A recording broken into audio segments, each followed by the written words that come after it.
Guys SSC GD 2022 का notification out हो चुका है और आप लोगों ने मेरे YouTube चैनल पर देखा ही होगा।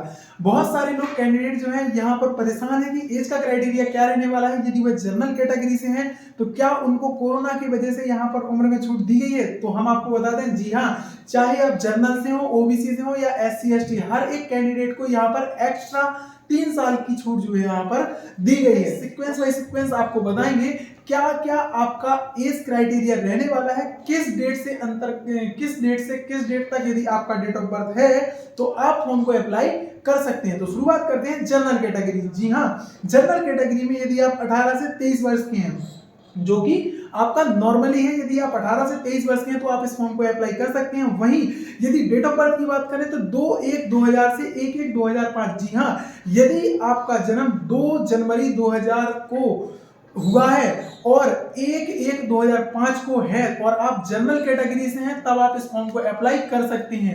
यह तो रही नॉर्मल की बात। वहीं यहां पर 3 वर्ष की छूट, जी हाँ, कोरोना काल के कारण यहाँ पर जो नोटिफिकेशन है उसमें 3 साल की छूट दी गई है। उस 3 साल की छूट के बाद जनरल कैटेगरी से यदि आपकी डेट ऑफ बर्थ 2/1/1997, जी हाँ, यदि आपकी डेट ऑफ बर्थ 2/1/1997 से 1/1/2005 के बीच है और आप जनरल कैटेगरी से आते हैं, तब आप इस फॉर्म को अप्लाई कर सकते हैं। सीधे शब्दों में कहें तो यहाँ पर 18 से 26 वर्ष तक के लोग यहाँ पर अप्लाई कर सकते हैं। वहीं बात करते हैं ओबीसी कैंडिडेट की, तो ओबीसी कैंडिडेट के यहाँ पर जो है छूट में, एज में जो छूट मिलने वाली है वो यहाँ पर 6 वर्ष हो गई है। 6 वर्ष इस प्रकार से 3 वर्ष आपको आपकी रिजर्व कैटेगरी से दिए जाते थे, वहीं 3 वर्ष आपको कोरोना काल के उससे दिए गए हैं। इसीलिए यहाँ पर यदि आपकी डेट ऑफ बर्थ भी 18 से 23 वर्ष के बीच थी, जो कि 2/1/2000 से 1/1/2005 नॉर्मली थी, और आप ओबीसी कैंडिडेट है, तो ओबीसी कैंडिडेट के लिए यहाँ पर जो 6 वर्ष की छूट दी गई है, उसके बाद जो डेट मेंशन की जानी है वह 2/1/1994 से 1/1/2005। जी हाँ, मैंने ऑनलाइन फॉर्म अप्लाई करके देखा है, कुछ कैंडिडेट्स वगैरह आए हुए थे जिनके मैंने ऑनलाइन फॉर्म किए, तो उसमें कुछ जो ओबीसी के कैंडिडेट हैं जो 26 वर्ष से अधिक उम्र के हैं, उनके भी फॉर्म अप्लाई हो रहे हैं। तो उम्मीद करते हैं यह सब चीजें आपके लिए कुछ ना कहीं यूजफुल रहेगी, है ना। तो वही बात आपको सीधे शब्दों में कहें, यदि आप ओबीसी से हैं तो आप 29 वर्ष तक आप फॉर्म को अप्लाई कर सकते हैं।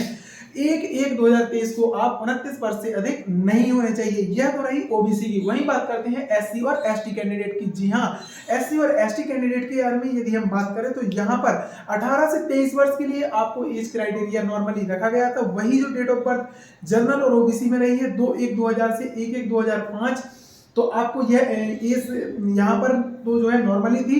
छूट की बात करें, आप रिजर्व कैटेगरी से हैं, इसलिए यहाँ पर 5 वर्ष की छूट आपको वैसे भी दी जाती थी। साथ ही साथ यहाँ पर 3 वर्ष कोरोना के, तो उसमें आपकी जो टोटल लगभग 8 साल की हो गई है। जी हाँ, 8 साल की छूट आपको यहाँ पर मिली है। वहीं आपकी डेट ऑफ बर्थ 2/1/1992, जी हाँ, यदि आपका जन्म 2 जनवरी 1992 से 1 जनवरी 2005 के बीच है, तब भी आप इस फॉर्म को अप्लाई कर सकते हैं। सही सुना आपने।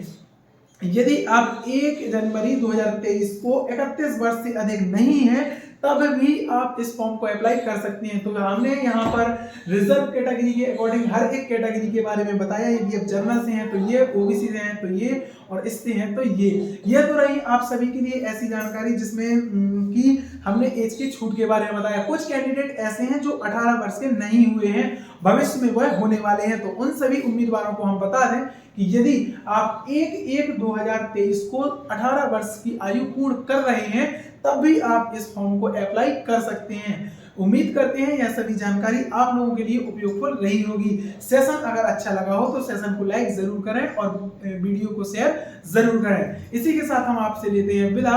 बड़ों का सम्मान करें, छोटों को प्यार दें, अपना व्यक्तित्व इस प्रकार निर्मित करें कि महिलाएं आपके पास सुरक्षित महसूस समझें। जय हिंद, जय भारत।